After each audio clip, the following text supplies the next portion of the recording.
नमस्कार। आज मैं फिर आपके सामने अपराध की एक और घटना लेकर आया हूँ। आज के अपराध की घटना थोड़ी पुरानी है, 4-5 साल पुरानी है, लेकिन आपका जानना ज़रूरी है। आज का प्रदेश राजस्थान और ज़िला जयपुर। हुआ कुछ यूँ कि 29 अप्रैल 2019 को सुबह 8:30 बजे एक व्यक्ति जिसने अपना नाम महेंद्र शर्मा बताया, उसने थाने पर आकर, थाना था सुभाष चौक, जयपुर शहर का थाना सुभाष चौक, वहाँ पर आकर उसने बताया कि बेलदारों के मोहल्ले में मकान नंबर 403 में एक बुज़ुर्ग महिला की हत्या की कोशिश की गई है और वो महिला अपने कमरे में, अपने मकान में बेहोशी की हालत में पड़ी हुई है। खैर, पुलिस तुरंत पहुंची। जो उस समय के थाना प्रभारी थे राजेंद्र सिंह चौहान, वो एफएसएल की टीम ली उन्होंने और वहां मौके पर पहुंच गए।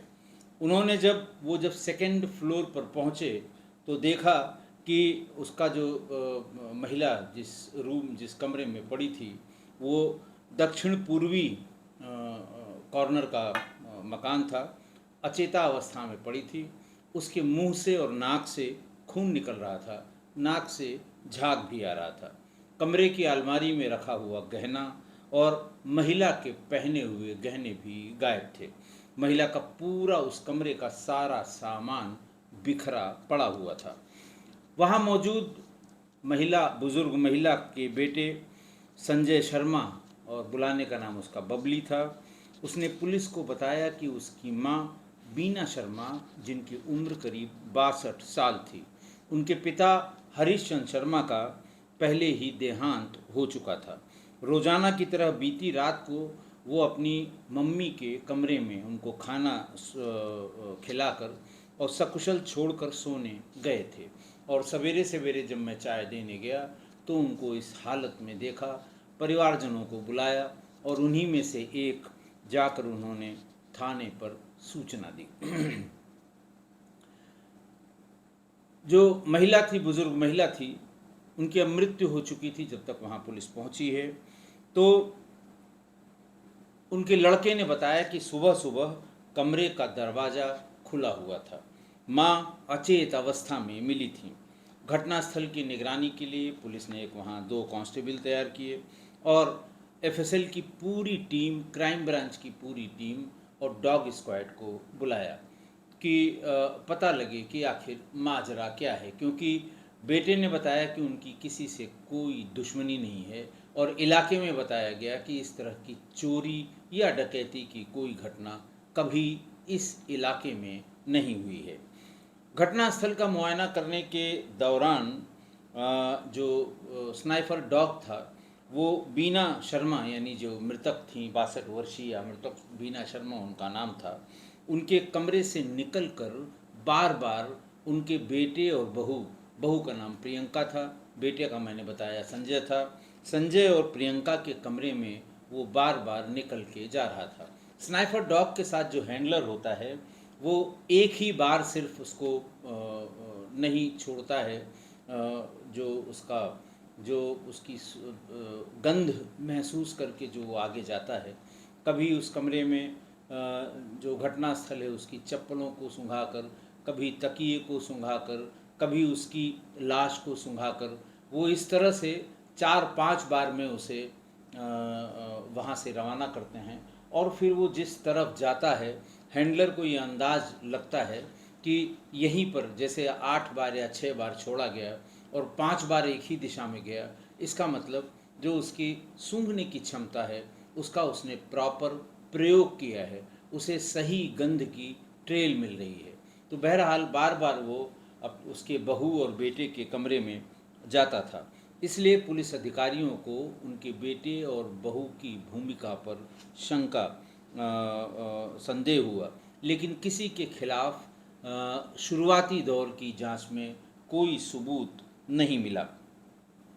टीम को महिला के बिस्तर के सिरहाने कुछ उलझे हुए बाल मिले, बेडशीट और तकिए पर खून लगा हुआ मिला।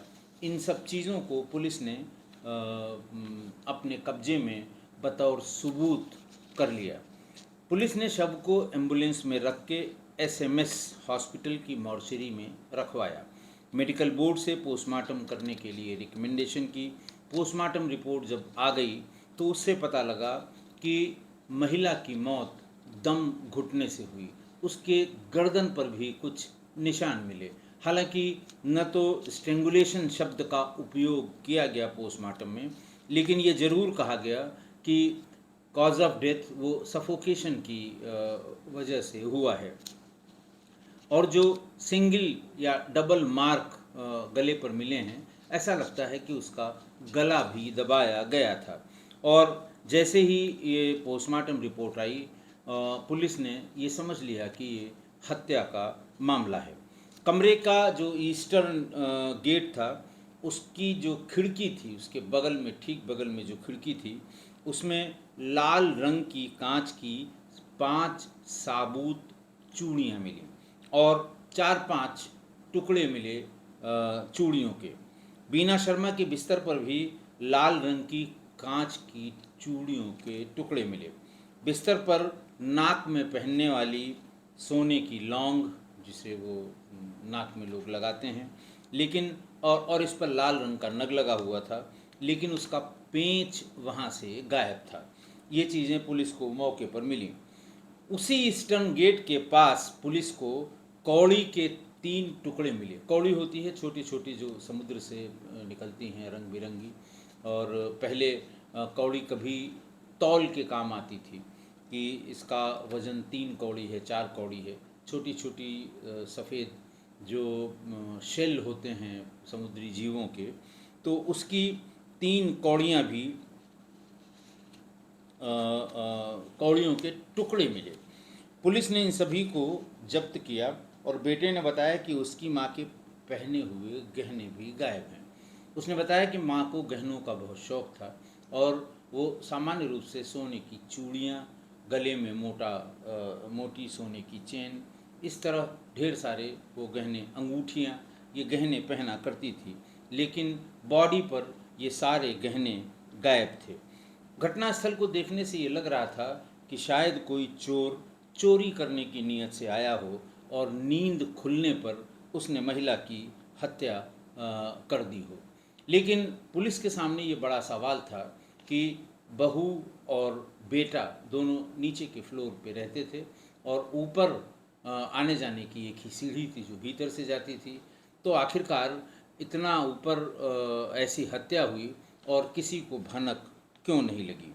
फिर पुलिस ने आगे जांच करनी शुरू की कि कोई लीड मिले, तो ये पता लगा कि पति के निधन के बाद बीना शर्मा अपने बेटे संजय और बहू प्रियंका के साथ ही रहती थीं। संजय के एक बेटा और एक बेटी है। बीना शर्मा जलमहल के पास एक फैक्ट्री में काम भी करती थी, सुपरवाइज़र का काम करती थी, बुज़ुर्ग थी। फैक्ट्री मालिक ने उनको सुपरवाइज़र का काम दिया था और घटना वाले दिन रविवार होने के नाते वो काम पर नहीं गई थी। पुलिस ने संजय और प्रियंका से पूछा कि रात में किसी तरह की आवाज़ नहीं आई आप लोगों को। संजय ने बताया कि रोज़ाना की तरह वो अपने कमरे में जाके सो गए थे और वारदात के बारे में सुबह उनको पता लगा जब वो अपनी माँ के लिए चाय लेकर गए थे। संजय ने बताया कि माँ अपने जेवरात और नकदी अलमारी में रखती थीं। अलमारी खुली हुई थी और ये नकदी और जेवरात गायब थे।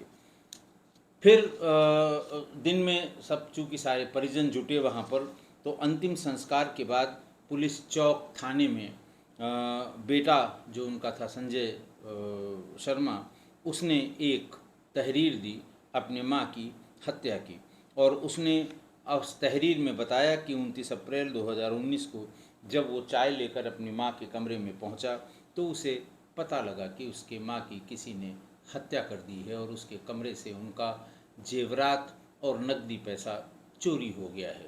उनके शरीर पर पहने हुए गहने भी उस समय शरीर पर नहीं थे जब वो ऊपर चाय लेकर गए थे। संजय शर्मा ने अपनी तहरीर में बताया कि इसके बाद उसने फ़ौरन अपने मामा और अपनी बहन को फ़ोन किया। संजय शर्मा इकलौता लड़का था, उसकी एक बहन भी थी। संजय के मामा, बहन और बहनोई सुबह करीब 6:15 बजे उनके घर पर आ गए थे। तुरंत उन्होंने 108 एम्बुलेंस को सूचना दी। जो उसके साथ अटेंडेंट आता है, पैरामेडिक स्टाफ वाला, उसने उनको चेक किया और ये बताया कि उनकी मौत हो चुकी है। उसने अंदाजे से ये भी बताया कि ऐसा लगता है कि इनकी मौत 3-4 घंटे पहले हुई है। आगे की पूछताछ में ये पता लगा कि बीना शर्मा का बेटा संजय पोलियो से ग्रसित है और इसी वजह से वो दिव्यांग है। उसकी शादी 2016 में उत्तराखंड के अल्मोड़ा निवासी प्रियंका नेगी उर्फ पूजा से हरिद्वार में हुई थी। पूजा की ये दूसरी शादी थी। पूजा की पहली शादी दीपक से हुई थी, लेकिन अनबन के कारण ये शादी टूट गई थी। उसके बाद दीपक का निधन हो गया था और फिर दोबारा उसकी शादी इसी संजय शर्मा से थी जो दिव्यांग था। लेकिन पति पत्नी में हमेशा शादी के बाद से ही अनबन रहती थी।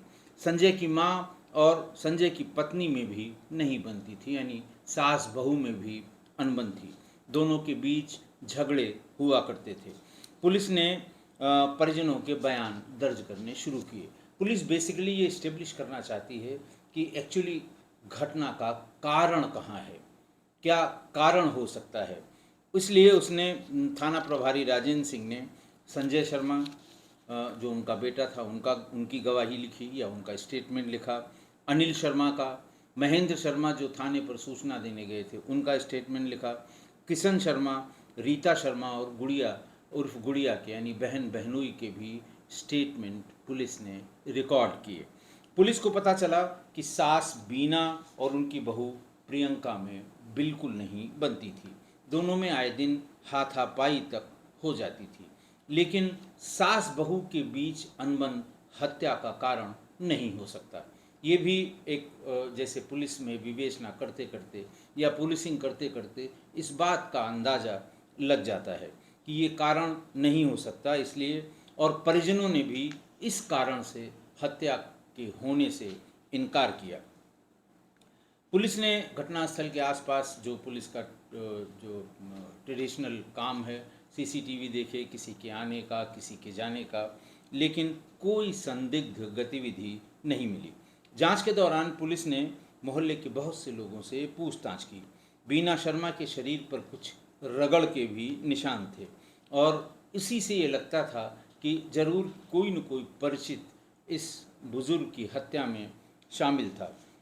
दूसरी सबसे बड़ी बात ये कि पुलिस थाने यानी सुभाष चौक थाने के 1 किलोमीटर की दूरी पर इस तरह का ब्लाइंड मर्डर हुआ था। इसीलिए अधिकारियों ने एक स्पेशल टीम का गठन किया।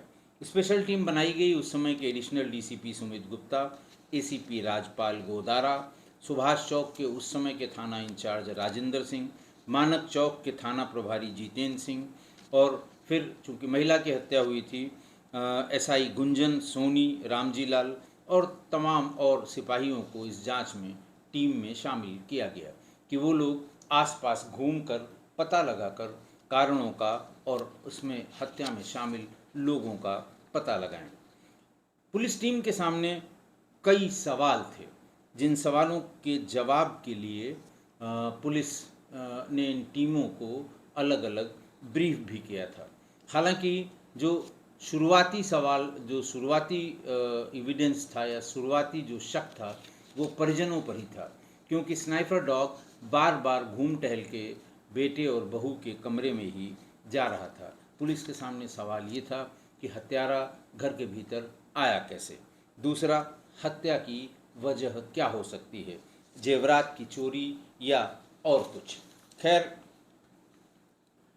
पुलिस ने ये देखा कि लास्ट सीन मतलब अंतिम समय में क्या क्या हुआ था सोने से पहले।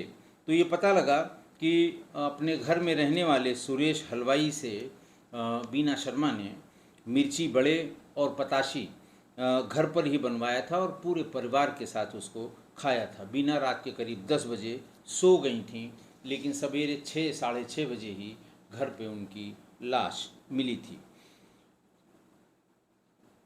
पुलिस को मतलब पुलिस इस शक से उबर नहीं पा रही थी कि ये परिजनों के बीच का ही काम है, लेकिन उसको अब तक कोई क्लू नहीं मिला था, कोई आगे बढ़ने का कोई सूत्र नहीं मिला था। तो पुलिस ने बीना शर्मा के बेटे संजय और प्रियंका नेगी उर्फ पूजा और रिश्तेदारों से अलग अलग पूछताछ शुरू की। अलग अलग टीमों से पूछताछ में एक ही तरह के सवालों में प्रियंका ने 5 अलग अलग जवाब दिए। जैसे ही वो डिटेल इंट्रोगेशन रिपोर्ट सीनियर्स के सामने आई, प्रभारी निरीक्षक के सामने आई, उन्हें ये डाउट होने लगा कि एक ही सवाल के 5 अलग अलग जवाब ये महिला कैसे दे रही है। इसी दौरान एक महिला कांस्टेबल जो उससे बार बार पूछताछ कर रही थी और मौके पर भी गई थी, उसकी नज़र प्रियंका के बाएं हाथ में पहनी गई राखी थी। प्रियंका ने अपने बाएं हाथ में एक राखी सी पहन रखी थी। सामान्य रूप से लड़कियां राखी नहीं पहनती हैं, लड़के राखी पहनते हैं, लेकिन ये असामान्य बात देखकर ही उस महिला कांस्टेबल की निगाह उस पर पड़ गई। राखी में लाल, पीले और सुनहरी रंग के धागे और गोटा लगा हुआ था। इसके बीच के कुछ मोती गायब थे। आप अगर देखें घर में, जैसे अभी राखी बीती है, आप पहनते हैं, 2-3 दिन पहनने के बाद उनकी जब कड़ियाँ टूटती हैं, आपको देखने से ही पता लग जाता है कि उसमें कुछ कड़ियाँ टूट गई हैं। अगर आप 4-5 दिन उसे पहने ही रहते हैं, नहीं उतारते हैं, वैसे तो दूसरे दिन लोग उतार दिया करते हैं, लेकिन फिर भी देखने से ही लग रहा था कि इसमें 4-5 कड़ियाँ थीं जो मोती थे जो गायब हैं, और कौड़ी का एक टूटा हुआ टुकड़ा अब भी उस राखी के धागे में बंधा हुआ था।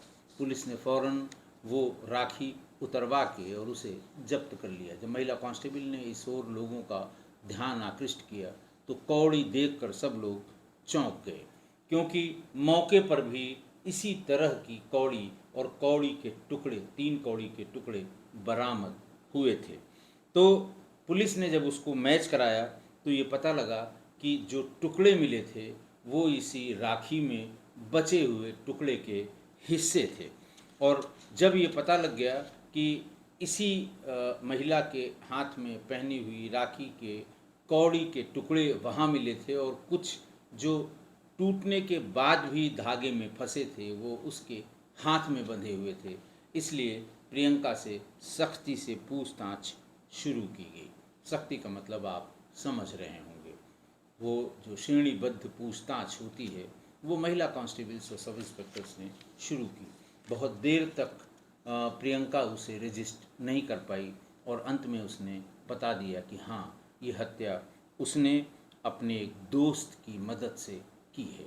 दोस्त का भी नाम उसने बताया कि उसका दोस्त किन्नर है, उसकी मदद से मैंने ये हत्या की है। जांच की टीम में शामिल माणिक चौक थाने के तत्कालीन एसआई गुंजन सोनी ने बताया कि बहू प्रियंका अक्सर टीवी पर क्राइम पेट्रोल और सीआईडी जैसे जो अपराध से संबंधित सीरियल हैं वो देखा करती थी। ऐसा उनके पति ने भी बताया और लोगों ने भी बताया, क्योंकि वो एक दिन पहले जो क्राइम का सीरियल आता था, कभी कभी अगल बगल की महिलाओं से क्राइम पेट्रोल के उन सीन्स के बारे में डिस्कस किया करती थी।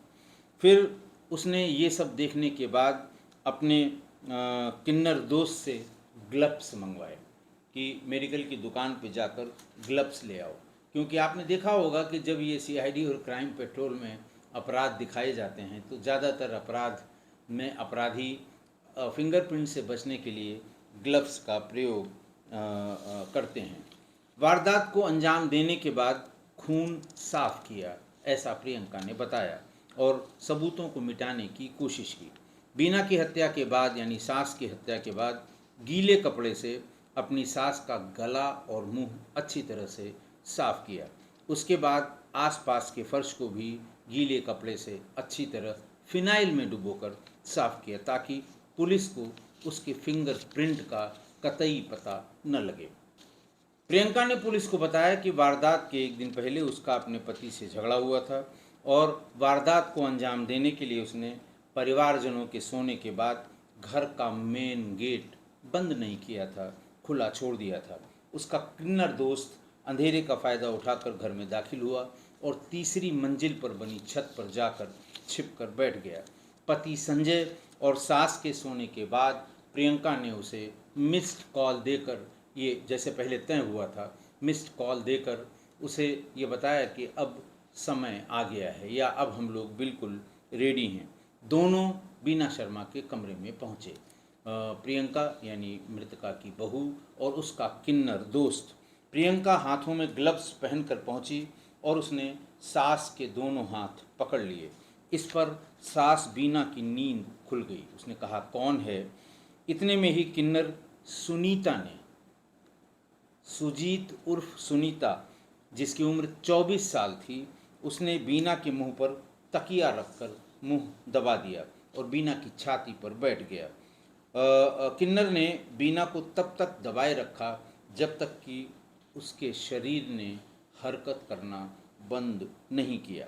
हत्या के दौरान बीना ने संघर्ष भी किया। कूलर की आवाज़ के कारण बीना के चिल्लाने की आवाज़ किसी को सुनाई नहीं पड़ी। बीना की हत्या के बाद किन्नर सुजीत और उर्फ सुनीता ये वहाँ से चला गया। बीना हत्या के बाद उसने प्रियंका ने मेन गेट बंद किया और सो गई। और अगले दिन सुबह जब उसका पति संजय माँ को चाय लेकर गया तब उसे घटना का पता लगा कि उसकी माँ की हत्या हुई है। पुलिस ने तमाम सवाल किए कि तुमने ये क्यों किया, वो क्यों किया, तो उसने बताया कि मैंने पुलिस को गुमराह करने के लिए जो साजिश रची थी वो सब क्राइम पेट्रोल देखकर मेरे दिमाग में आया था। उसने और सुजीत ने बीना के शरीर के सोने की चूड़ियाँ और चेन उतार ली। इसके साथ ही बीना के पर्स में रखी चाबी से अलमारी खोला और उसमें रखे जेवरात और नकदी लूट कर पहली मंजिल पर बने सीताराम जी के मंदिर की परिक्रमा के पीछे बनी खिड़की पर उसे छिपा दिया, जेवरात और पैसे को। कुछ जेवरात वो खुद की अलमारी में उसने रख लिए और ताकि पुलिस को ये लगे कि ये घटना हत्या की नहीं, लूट की या चोरी की है। पुलिस ने हत्याकांड में प्रियंका नेगी और उसके किन्नर दोस्त सुजीत उर्फ सुनीता को 1 मई 2019 को गिरफ्तार किया। उन्हें कोर्ट में पेश करके 3 दिन की रिमांड में उसको 3 दिन की रिमांड के लिए पुलिस को सौंप दिया और इसीलिए इसी 3 दिन की रिमांड में पुलिस ने प्रियंका और उसके दोस्त सुजीत उर्फ सुनीता किन्नर के निशानदेही पर बीना शर्मा की अलमारी से चुराए गए गहने, उसके बेटे का ड्राइविंग लाइसेंस बरामद किया। बहू प्रियंका के पास से वो कपड़ा भी बरामद हुआ जिससे उसने सास के मुंह और नाक में बहने वाले खून को साफ किया था। अब बारी थी किन्नर सुनीता की कि आखिर इसका क्या बैकग्राउंड है, कैसे वो प्रियंका तक पहुंचा और क्या उन दोनों का संबंध था। तो ये पता लगा कि सुजीत उर्फ सुनीता उत्तर प्रदेश के मुरादाबाद का रहने वाला है। वो कोई काम धंधा नहीं करता था। कुछ साल पहले वो मुरादाबाद से जयपुर इसी काम धंधे की तलाश में आया था। यहाँ वो सामान्य व्यक्ति की तरह आता जाता था और प्रियंका के घर के बगल की एक दुकान पर एक दिन सुजीत की प्रियंका से मुलाकात हो गई और फिर वो दोनों एक दूसरे से उनके संबंध हो गए। फिर वो घर से एक बार भाग गई, अपना गहना और कपड़ा लेकर वो वहाँ से सुजीत के साथ ही भाग गई। इस दौरान उसने जो उसके पास चाबी थी उससे जेवर और नकदी निकाल ली थी। फिर जब कई दिन बीत गए तो उसने अपने पति को फ़ोन किया कि हमने गलती की, हम वहाँ से भाग आए थे, फलां वजह से नाराज़ थे, गुस्सा हुए थे, हम आमेर के पास किसी जगह पर सड़क पर खड़े हुए हैं। खैर उसका पति गया, समझा बुझा के प्रियंका को फिर से ले आया, लेकिन सुजीत से उसका लगाव कम नहीं हुआ। इस बीच उसने किन्नर का वेश धारण किया, साथ में रहे, एक दूसरे की आदतें जान गए, एक दूसरे के शौक जान गए। वो कभी कभार भजन कीर्तन की मंडली में भी सुजीत जाया करता था। और चूँकि सास उसकी बहुत ही स्ट्रिक्ट डिसिप्लिनेरियन थी कि वो कभी बहू को अपनी मौजूदगी में घर के बाहर नहीं निकलने देती थी, इसलिए सुजीत से प्रियंका का मिलना जुलना कम हो पाता था। दोनों ने प्लान किया कि वो किन्नर बनकर सास के पास जाकर कमरा मांगेगी तो हम भी कहेंगे कि हाँ दे दीजिए, इनके रहने से थोड़ा सुरक्षा ही बनी रहेगी और ऊपर का कमरा इनको तुमको दिला देंगे। उसने यही किया, किन्नर बनकर सास से संपर्क किया, कमरा किराए पर मांगा और सास ने अपना वो कमरा ऊपर वाला उसको किराए पर दे दिया। और जब वो सुजीत ऊपर कमरे में रहने लगा तो लोग उसको सुनीता किन्नर ही कहते थे, सास भी उसको सुनीता कहती थी, लेकिन उसको पता था प्रियंका को कि ये हमारा प्रेमी सुजीत है, मतलब वो उसको सुजीत की तरह ही ट्रीट करती थी। प्रियंका ने आरोप लगाया, पुलिस को बताया कि शादी के बाद उसने बीना शर्मा से वो क्यों नाराज़ थी, ये बताया उसने कि शादी के बाद उसे कभी मायके नहीं भेजा, क्योंकि उसकी सास को लगता था कि अगर मैं मायके जाऊंगी तो फिर वापस नहीं लौटूंगी। बहू ने सास पर दवाइयाँ देकर गर्भपात करने का भी आरोप लगाया और ये भी कहा कि एक बार तो 6 महीने के बच्चे को गर्भपात करा के उसने बच्चे को नष्ट किया था, इसलिए भी उसके प्रति मेरी नाराज़गी थी और फिर उसको मारने की साजिश मैंने अपने दोस्त के साथ, अपने प्रेमी के साथ मिलकर रची थी। तत्कालीन एसआई गुंजन सोनी ने बताया कि पूजा के 2 बच्चों में से एक पहली शादी के दौरान जन्मी बेटी थी और बेटा दूसरी शादी के बाद हुआ, यानी दूसरी संतान थी, जो बेटा था वो संजय शर्मा का बेटा था, यानी दूसरी शादी का। जांच से ये भी सामने आया कि प्रियंका की सास बीना का स्वभाव अपने बहू के प्रति अच्छा नहीं था। खाली बहू की गलती नहीं थी, सास का भी स्वभाव अपने बहू के प्रति अच्छा नहीं था। बीना अपने गहने घर पे नहीं रखती थी या अपने बेटे बहू के पास नहीं रखती थी, अपनी बेटी के पास रखती थी। इस वजह से भी प्रियंका चाहती थी कि ये उसके रास्ते से हट जाए। प्रियंका ने सुजीत को भावनाओं में फंसाकर वारदात में शामिल करा लिया। प्रियंका को उसकी सास से छुटकारा दिलाने के लिए ही सुजीत ने ये खौफनाक साजिश को अंजाम दिया। ये जब इन लोगों ने साजिश की, जब ये प्लान किया, तो उस समय सुजीत ने इसके घर से पास में ही दूसरा कमरा किराए पर ले लिया। इन लोगों ने, वही जो क्राइम पेट्रोल और सीआईडी देख कर ये अंदाज़ लगाया कि अगर जब ये मारी जाएगी या जब हम इसको मारेंगे तो घर में होने के कारण पुलिस हमसे भी पूछताछ करेगी, मार पिटाई होगी, तब कहीं सही बात निकल गई तो बड़ा नुकसान होगा।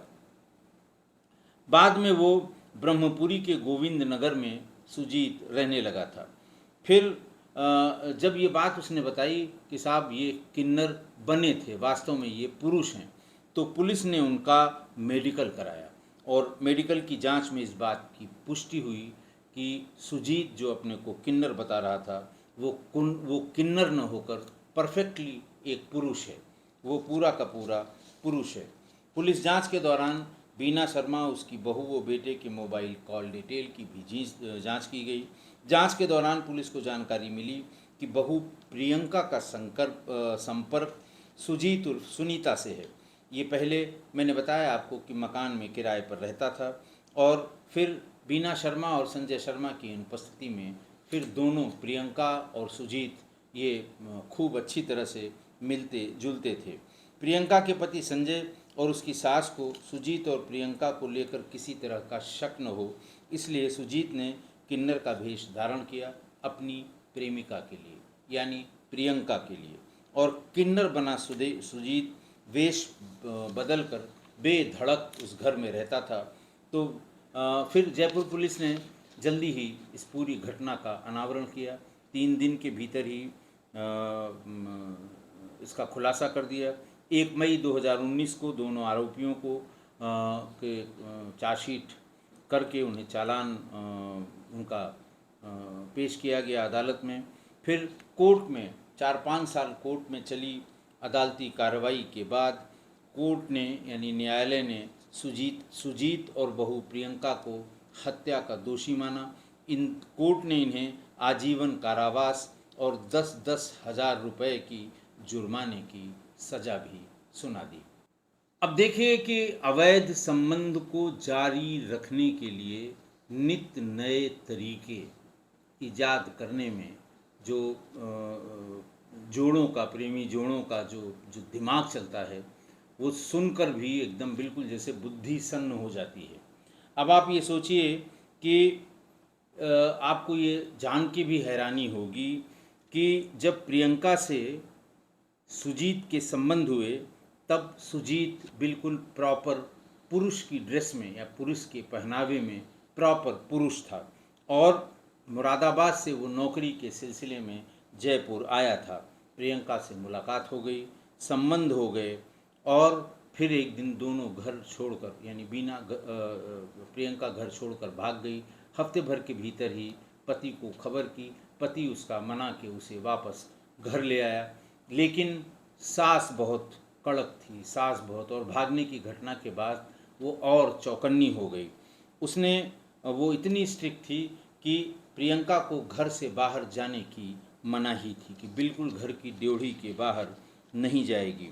चूँकि बेटा विकलांग था इसलिए भी शायद बीना को ये लगता था कि अगर ये घर के बाहर निकली, किसी से संबंध हुआ तो ये भाग जाएगी, दोबारा लौट कर नहीं आएगी। बच्चे का क्या होगा और मेरे बेटे का क्या होगा? विकलांग है, फिर से शादी होगी कि नहीं होगी ये कहना मुश्किल है। इतनी ज़्यादा सख्ती उसने की थी कि शादी के बाद 16 की शादी है और शादी के बाद से अब तक यानी घटना तक उसने कभी अपनी बहू को उसके मायके हरिद्वार भी नहीं भेजा था। लेकिन छोटे मोटे काम के लिए जब सास घर पर न हो तो बाहर निकलने के दौरान ही उसकी सुजीत से उसका मिलना जुलना हो गया। लेकिन जब वो घर पे होती थी तो वो चाह कर भी घर की ड्योढ़ी नहीं डांप सकती थी। सुजीत गाने बजाने वालों की मंडली में कभी कभी जाया करता था, भजन गायकी की मंडली में। फिर जब ये लोग भागे और वापस आए तो और तगड़ा पहरा हो गया कि वो कम समय के लिए अपने काम पर जाती थी, जल्दी लौट आती थी और स्ट्रिक्टली उसको घर से बाहर निकलने की प्रियंका को मनाही थी। उसका तो प्रियंका का ये भी आरोप है कि उसने 2 बार मेरा गर्भपात भी करवा दिया कि एक ही बच्चा पालने में दिक्कत हो रही है, बार बार बच्चे होने से और दिक्कत होगी, इतनी कमाई हमारे बेटे की नहीं है। तब भागने के दौरान ही इन लोगों ने साथ रहने का जुगाड़ किया, लेकिन अपनी सास की कड़ाई की वजह से, उसकी स्ट्रिक्टनेस की वजह से वो ऐसा नहीं कर पा रहे थे। तब उसको कहा प्रियंका ने कि तुम किन्नर का वेश बनाकर, तुम गाते भी हो, तुम्हारी आवाज़ भी है, तुम किन्नर की तरह आओ मेरे सास से कमरे के लिए, उनसे रिक्वेस्ट करो, पैर पकड़ो उनकी मिन्नतें करो, मैं भी साथ में कह दूंगी। मेरे घर में तुम अगर किन्नर की तरह आ जाओगे न तो हमारी सास को किसी किन्नर के रहने में कोई शक होगा, न उनको खुद को शक होगा, न मेरे ऊपर शक करेंगे। ऐसे लड़के की तरह अगर तुम आओगे तो कोई तुम्हें किराए पर कमरा नहीं देगा, जबकि घर में एक जवान बहू है। लेकिन ऐसे तुम जाओगे तो तुम्हें कमरा मिल जाएगा, फिर हम दोनों का काम आसान हो जाएगा। यही किया सुजीत ने। उसने अपना किन्नरों का वेश बनाया और वहाँ अपना सास के सामने आके अपना जो परिचय है वो सुनीता किन्नर के रूप में उसने अपना परिचय दिया।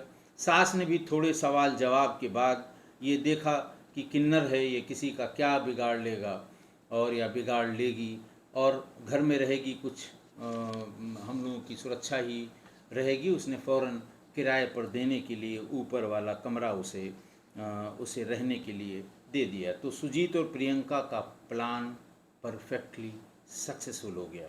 पति और सास की अनुपस्थिति में दोनों आसानी से मिलजुल लेते थे। किसी को शक न हो इसलिए सुजीत मोहल्ले में कभी कभी लोगों के बुलाने पर बधाई गीत गाने भी जाने लगा।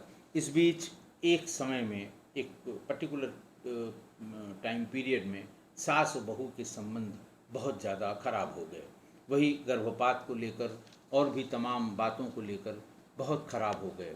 इतने खराब हो गए कि प्रियंका ने सुजीत से कहा कि इसे पहले रास्ते से हटाना होगा, वरना हम लोगों का मिलना भी बहुत मुश्किल हो जाएगा। इस काम में सहयोग के लिए उसको राजी कर लिया।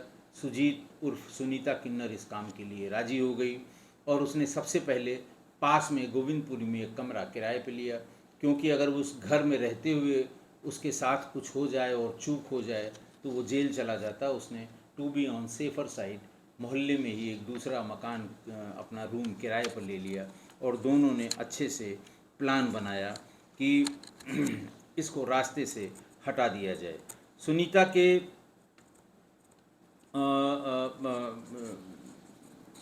किन्नर के और प्रियंका के, इन लोगों ने क्राइम पेट्रोल देखना शुरू किया।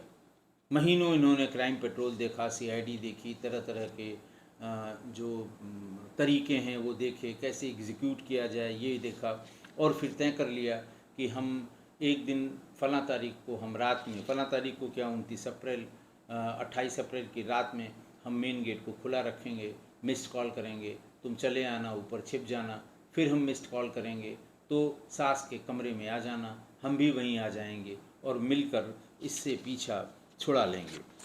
तो इस तरह उसने अपनी सास को अपने किन्नर साथी, किन्नर क्या, वो तो प्रॉपर साथी था, किन्नर के नाम पर उसे घर में जगह मिल गई थी, तो उसके साथ मिलकर अपने सास को अपने रास्ते से हटा दिया। अब इनसे दो चीज़ें हैं।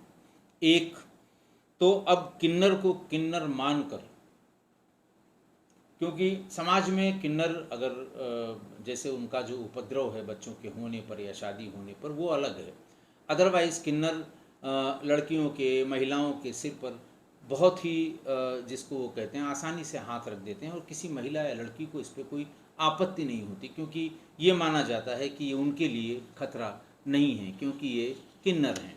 तो अगर किन्नर को किन्नर मान के आपने कोई जगह दे दी या कोई फेवर कर दिया या आप उनके चक्कर में आ गए तो धोखा होगा।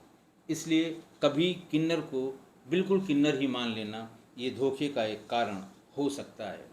दूसरा, अगर घर में किसी से अनबन हो, किन्हीं दो लोगों के बीच में अनबन हो, सास बहू के बीच में, पति पत्नी के बीच में, भाई भाई के बीच में, और उनमें से एक अचानक महीनों से क्राइम पेट्रोल और सीआईडी देखने लगे तो सावधान हो जाना चाहिए। इससे उसकी मेंटेलिटी का पता लगता है कि वो किन वजहों से क्राइम पेट्रोल और सीआईडी अचानक देखना शुरू किया और महीनों से लगातार देख रहा है। सावधान हो जाना चाहिए। आशा है आप मेरी इस बात से सहमत होंगे। आज के लिए इतना ही। बहुत बहुत धन्यवाद।